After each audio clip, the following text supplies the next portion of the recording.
Здравейте, приятели! Добре дошли в поредния епизод на Single Step Podcast, където всяка идея има значение.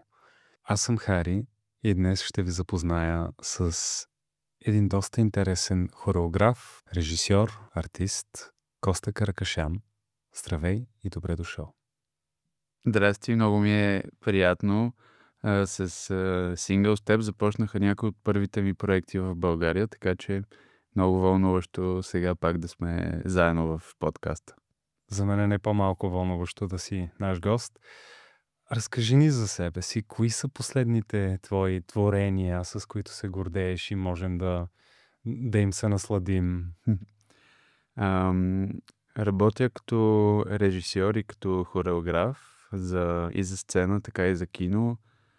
С моя екип създаваме филми, реклами, музикални видеа и така наречените имърсив спектакли. Това е нещо, което много ни вълнува, как може да изкараме танца извън кутията на сцената и той да е наистина така много близък, много интимен за публиката. И доста от проектите ни са на нетипични пространства, като Кулинарна академия, депо за отпадъци, фризьорски салон. Последният ни спектакъл се казва Insert Coin Player One и в него публиката има възможност да комуникира с четирима изпълнители, които играят ролята на така наречените NPC-та или Non-Playable Characters. Ако някой е играл видеоигри, това нали са персонажите, които ти дават мисия, които ти дават някакъв предмет. И всъщност всеки, който влезе в спектакъла, получава 4 жетона, с които може да комуникира с танцорите, като сложи жетон в процепа пред тях. И тези персонажи се опитват да изкушат публиката по някакъв начин. Няма да издавам всичко, но другата година публиката ще има възможност да се срещне отново с спектакъла. И доста от моите проекти засягат по някакъв начин комуникацията в съвременното общество, видимостта на queer хората. За мен е много важно всичко, което създавам по някакъв начин да има и капка от моята история в него. Така че много се забавлявам и съм много благодарен за възможността да творя и да съчинявам истории с други талантливи хора около мен. Колко интересно звучи всичко това и колко интензивно като нещо, с което да се занимаеш. За онази част от нашите слушатели, които може би не се чувстват напълно комфортно с английския, съм длъжен да кажа, че името на твоя спектакъл всъщност е доста креативно. Insert Coin Play One всъщност означава поставете монета играч 1. Mm-hmm. И цялото заглавие всъщност определя и описва спектакъла. Комуникацията, прекрасен начин, да. Това е съобщението, което всеки, който е играл компютърна игра едно време с жетони, нали, това е съобщението, което мига на екрана и те провокира и ти да изхарчиш своите жетони там. Да. Доста впечатляващо развитие. Интересно е да видим, че дори хореографията и танцовото изкуство започват да се придвижват в този интерактивен модел. Подочух обаче, че в момента се занимаваш с два доста мащабни и доста интересни проекта, които са свързани и с специфична част от като цяло от обществото. Ще съм любопитен да чуя повече и съм сигурен, че нашите слушатели също нямат търпение. Да, това са два филмови проекта. Единият е завършен. Той е късометражен филм, казва се Те. И една много тиха любовна история между двама преподаватели. Персонажите са професори в Софийския университет, на които се налага да крият своята връзка пред своите колеги. Филма е има доза психология в него, защото виждаме как всеки понякога напълно оправдано и понякога не толкова оправдано поставяме различни маски в обществото, в ситуации, в които не се чувстваме, че можем да сме изцяло открити, било то заради професионалната ни репутация, заради някакво наше притеснение, какво би могло да се случи. И също така филма показва напрежението, което това може да доведе върху едни интимни взаимоотношения между двама души, които по някакъв начин я има тази тежест в отношенията заради външен фактор. Филма го подготвяме от доста години, от може би 2019 за първи път прочетох първия драфт на сценария. Той е подарък от много близък мой приятел Симеон Тодоров, който също се е занимавал доста с активизъм за queer общността. И той ми каза, имам един сценарий, който съм писал, части от него са вдъхновени и от неговия живот. И той ми каза, не съм сигурен какво може да стане с тази история. Ето ти сценария, виж какво усещаш. И от нея реално 3 години доста промени, кандидатствания по различни сесии за финансиране, за менторство, за да достигнем до варианта на филма, който снимахме миналата година. С подкрепата на Национален фонд култура, с Фондация Глас, с други, с много партньори всъщност да успеем да направим този филм. И в момента чакаме фестивалните му селекции в чужбина и след това и в България. Надявам се другата година да може да се гледа на доста фестивали из страната. И паралелно с него пък подготвям дебютния ми пълнометражен филм. Той отново работи с нещо, което е много универсално и много съкровено в нашата страна, а именно July Morning като ритуал.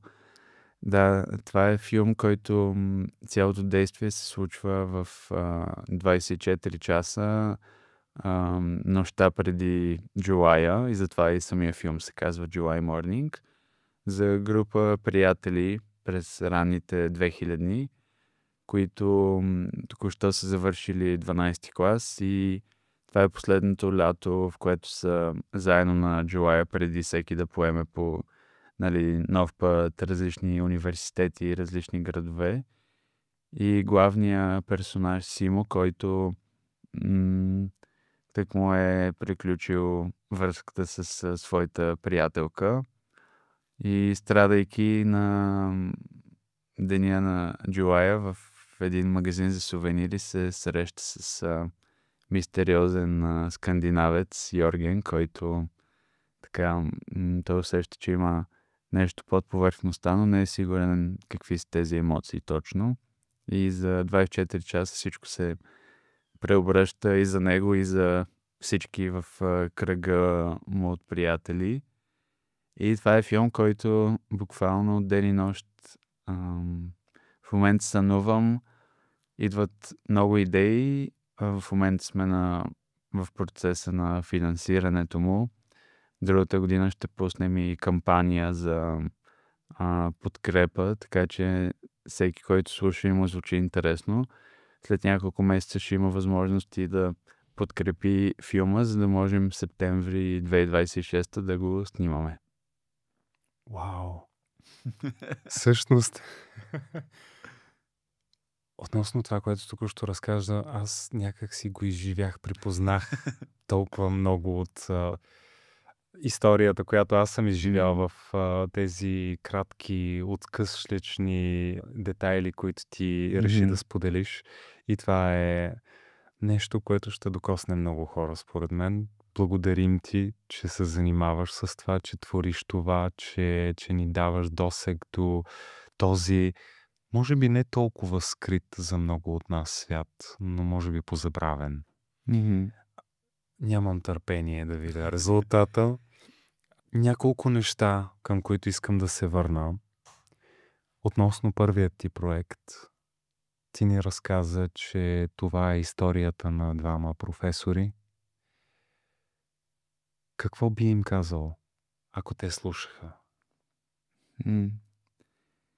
Бих им казал, че всеки може да намери начин да направи своя живот и своето ежедневие красиво и че наша отговорност за това ние да бъдем щастливи, да намерим тази среда. И някой път това е много трудно, когато около нас има било то семейство или нали, работно място или други хора около нас, които по някакъв начин пречат ние да се чувстваме да се чувстваме добре, да се чувстваме като съвсем нормални хора, които живеят с достоинство. И винаги има някой, който се опитва да по някакъв начин да те накара да се чувстваш лошо и е много важно ние да направим тази стъпка, да намерим как в нашето ежедневие, колкото обстоятелствата ни позволяват в този момент, все пак да намерим тази красота за нас самите. И това е нещо, което и в филма, в финалната сцена се вижда много ясно, но няма да издава буквално, да. Благодаря ти. Благодаря ти. Това всъщност би го синтезирал с ти си отговорен за твоето щастие. Външният свят може да го афектира само ако ти им го позволиш. Да, то. Винаги всичките хиляди неща, които ни се случват по улиците ни влияят, но ние имаме тази отговорност да решим колко навътре нали, да ги допускаме тези неща. И какво ще пропуснем и в себе си. В крайна сметка ние нали, не сме броня. Някой път просто трябва да избягаш далече от този обстрел, за да можеш да се чувстваш добре. Ние не сме направени да сме неуязвими, човешките думи или действия да не ни влияят. Съвсем нормално е, но някой път трябва да сме За да се предпазим, трябва да отидем някъде другаде. Благодаря ти. Връщайки се обратно на този момент от нашия разговор, ти използва една дума, която, макар да съм сигурен, почти всички знаем и разбираме. Ще те помоля да ни дефинираш. Това е думата queer. Какво е обяснението, което ти би дал? Да, обяснението за queer, аз напоследък много харесвам queer като общ термин. За мен означава всеки, който по някакъв начин се чувства различен извън хетеросексуалните отношения, които сме свикнали в обществото да се приемат като единствения така обществено прият формат. За мен queer е всеки, който се самоопределя нали, като гей, като бисексуален, като транс. Това е един термин, който обхваща за мен всеки, който се чуди по някакъв начин и усеща, че има нещо за него неизживяно, което нали, според мен всеки човек, ако има така свободата в едно общество да не се чувства притиснат, много хора биха били свободни да експериментират с своята сексуалност или да си зададат нали, въпроса тези рамки, които аз имам за това как трябва да се държи човек от моя пол, нали, дали тези рамки ми помагат или по-скоро ми пречат. И оттам нататък хората, които се определят като queer, са хора, които знаят, че за тях истината е нали, малко по-различна, Но според мен е хелти за всеки да си зададе тези въпроси, защото ние в нашото сърце знаем, аз за себе си мога да дам пример, че от много малък знам, че харесвам мъже. Но това беше нещо, което така много години заради... Не заради това, че аз имам проблем с това, но заради факта, че много често около мен чувах клишето, че всички танцори са гей. Мен ме побъркваше самото клише и Напук. самото обобщение, да, за каквато и да е група хора. И напук аз си казах, нали, не искам да си го задавам този въпрос в момента. Не искам да си ангажирам съзнанието с това, но нали, не ми беше трудно да приема себе си. Но такива неща много влияят на хората. Има хора, които прекарват целия си живот, нали, в една рамка, защото не искат да си зададат въпроса, нали, аз мога ли да съм queer по някакъв начин, нали, буквалният превод от английски е странен по някакъв начин. Според мен всеки има аспекти в неговата идентичност, които са странни, но той човек си казва, че за да го приема обществото, трябва да, нали, да се насили да бъде по някакъв друг начин. В непреодолимото си желание да се напаснем в рамката, започваме малко по малко да изтриваме онези фрагменти от личността си, които ни правят изумителни, различни, уникални и качествени личности. Абсолютно. И на мен много ми харесва точно тази неопределеност на queer, защото някой път думите, които са, нали, свързани с сексуална ориентация или с полова идентичност, са много конкретни. Нали, те са думи, които носят много силен заряд. За съжаление, в България и в много други държави все още е обида по някакъв начин да кажеш на някой гей. Нали, за някои хора това е дума с негативен заряд. Нали, ако някой ти пресече пътя на магистралата, може да му кажеш, нали, че е гей и това по някакъв начин е окей, Да бъде като обидно. обида, да. А то е, нали, като дали имаш зелени или кафяви очи, но заради това нещо много хора се притесняват от тези думи или не си оставят това пространство да експериментират, да изследват себе си и да си кажат, ами, нали, може би съм това или може би съм онова, но пък queer някак си ги съдържа без да ти дава такава конкретна идентичност, която ти трябва в кавички да живееш с нея. И затова ми харесва като един по-флуиден, по-свободен термин. Благодаря за този пример.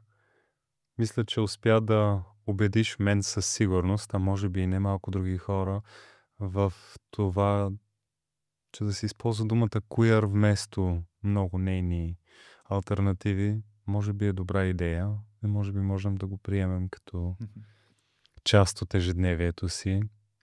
След като ни разказа за два и не само толкова солидни, интересни, провокативни проекта, няма как да не те попитам каква е целта на творчеството ти? Какъв е отговорът, който би искал да видиш? Каква е надеждата, реакцията, която ще напълни сетивата ти?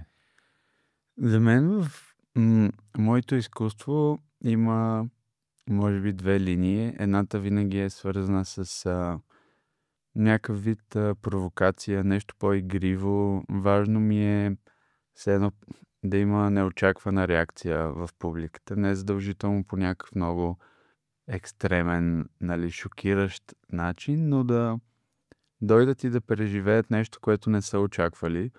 Това се случва повече в перформансите или, нали, театралните спектакли или танцовите спектакли, където обикновено скъсяваме много дистанцията, танцорите са на една ръка разстояние от публиката, много често публиката е на крак и се получава едно много така нажежено, сетивно преживяване, което не е ти само да седнеш и пасивно да гледаш само с очите си някакъв танц, който се случва пред теб, а едно наистина преживяване, което нали, може да го сравним с това ти да кажем, да излезеш на заведение и да танцуваш с хората около теб, ти тогава наистина го преживяваш. И ние създаваме такива ситуации, но с нали, драматургия, с история, с костюми, за да може човек за момент да се усети наистина като част от преживяването. И това нали, звучи малко абстрактно, но във всеки спектакъл имаме различна такава линия. Водили сме публика в спектакъл Последният залез, който е за дистопично бъдеще, в което няма повече ресурси на Земята. Няма чиста вода, няма чист въздух. И те успяват да се сблъскат с едно такова бъдеще в нали, 2 километра отворени пространства на депото за отпадъци в Габрово. И нали, това е едно преживяване, което ти наистина успяваш да си в него. А пък с филмите отново е свързано и с тези по-тежки теми. За мен е много важно, когато емоционално публиката е разтърсена, след това те да имат усещане за решение, за надежда, да търсят по някакъв начин каква е малката крачка, която те могат да направят, малката стъпка и конкретно действие, те да се почувстват, че са овластени, да бъдат част от някакъв вид решение, не просто да ги оставиш с едни тежки емоции на тъга, защото е важно хората да не се чувстват безсилни и много често според мен ролята на изкуството, след като в ежедневието ставаме свидетели на много лоши новини, нали, свързани с инциденти, с престъпления, с корупция, с където си войни. напълно безсилен наблюдател, нямаш никаква интеракция, нямаш начин да... Да, и те те заливат много такива неща. Ролята на изкуството е да вземеш нали, тези факти и да разровиш в тях какви са човешките съдби и емоциите, които стоят под нали, статистиката и самата журналистическа новина, за да можеш да направиш нещо, което малко по-дълбоко в съзнанието и в душата на публиката да остане, за да може те после да станат съпричастни с каузата ти. Това е нещо, което с филмите винаги се старае посланието наистина да те хваща за сърцето, но да по някакъв начин да те накара и след това да си съпричастен с тази кауза. Това е много трудно, но винаги, когато дори един човек го усети, е безкрайно ценно. Това са доста впечатляващи, бих казал, пориви в линията на изкуството ти. Аз самият считам, че се опитвам да творя различни неща, но до момента не съм се замислял точно по какъв начин се опитвам да... Каква е реакцията, която целя с всяко едно от нещата, които творя. И точно това беше и провокацията на въпроса ни. Благодаря ти за този отговор. Това е много, много особено, защото като един артист ти трябва и през цялото време да мислиш как ще бъде приета работата и същевременно въобще да не мислиш за това. Нали, да създаваш... За да оставиш творческия процес да се развива. Твоя почерк и това, което ти вярваш, че трябва да съществува, но същевременно да се опиташ да влезеш в главата на някой, който няма твоя контекст. И е много трудно. през призмата на твоя творчески процес и през призмата на ежедневието си, изблъсъците си с хора, било то други творци или случайно срещнати на улицата. Смяташ ли, че нашето общество тук в България има нужда да се развива още много? Виждаш ли развитие в процеса, да кажем, през последните години? Смяташ ли, че има нещо, което много силно липсва и нещо, което е крайно необходимо? И смяташ ли, че ние имаме нещо, което на другите им липсва? Виждам, че това, което според мен много липсва, е усещането за общност, която се грижи едни за други, за емпатия, защото в България сме много бързо скачаме и се ядосваме за всякакви неща, някой път оправдано, някой път пък тази енергия отива в много древни проблеми. Ние сме едно общество, което има много голям проблем с насилието и много голям проблем с справедливостта. И всичко това изхожда от, за мен, една черта на нашата народопсихология, че правилата са окей, обаче аз знам повече. И ние го виждаме на всякакво ниво. Всеки е готов да, нали, да изхитри малко, да направи някаква дребна далавера, нали, да караме малко по-бързо по пътищата, да минем от някъде, откъдето не трябва. И в нашото ежедневие толкова често това ни дава сигнал, че е окей да нарушаваш правилата, че когато говорим за сериозни теми, виждаме, че хората си позволяват да не се грижат едни за други на много по-голямо и на много по-опасно ниво. И докато самото общество не вярваме, нали, в това, че може да има справедливост и в това, че трябва да се грижим едни за други, много от нещата, които биха следвали след това, не можем да ги направим, защото ние нямаме тази основа на пирамидата. Разбирам. Тоест, говориш за тези най-базисни, спокойни, малки, дребни, незначими неща, които обаче се натрупват и създават обществен проблем.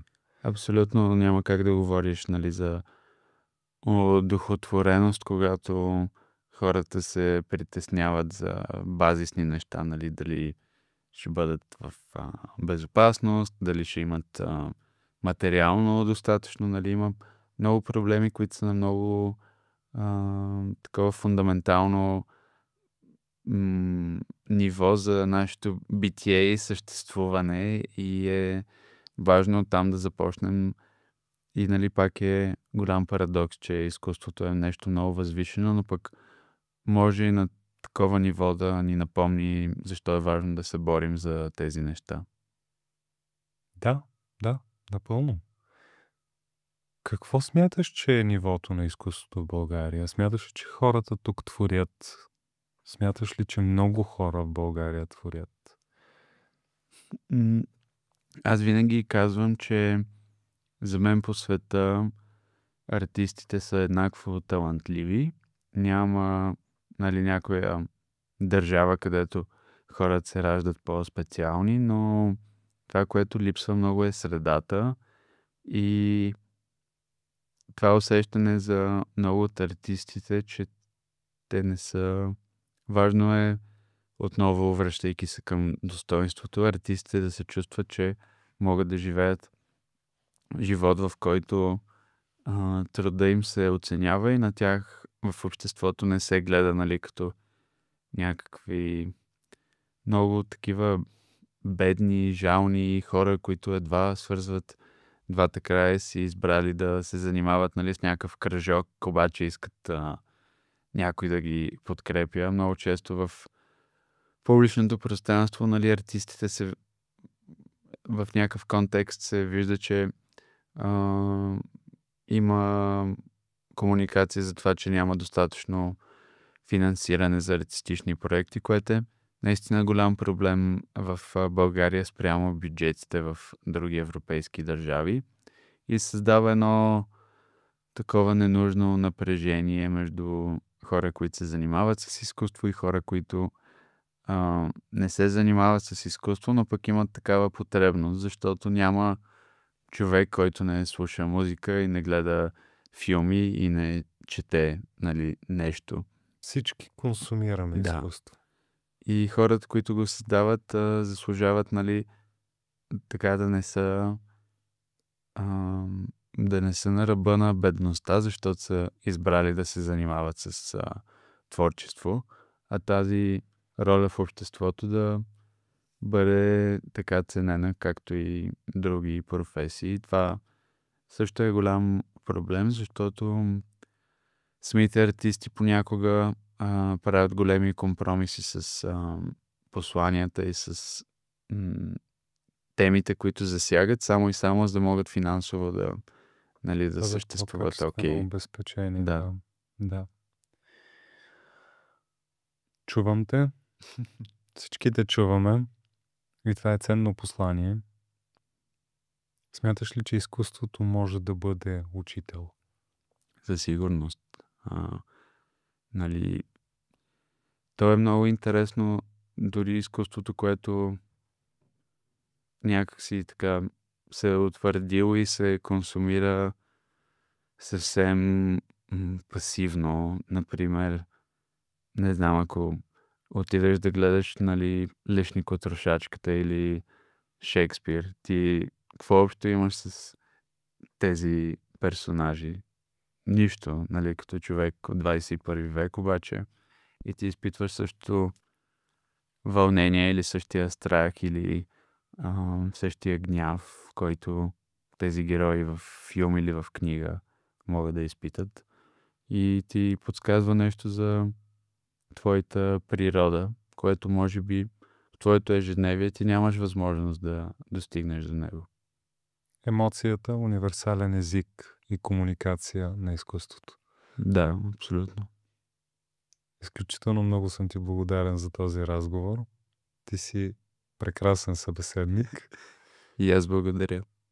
И ще очаквам отново наши срещи. Дали било то за някоя танцова сесия или на откриването на твоите доста интересни филми. С удоволствие. Благодаря ви, скъпи приятели. Очаквайте следващото ни включване скоро.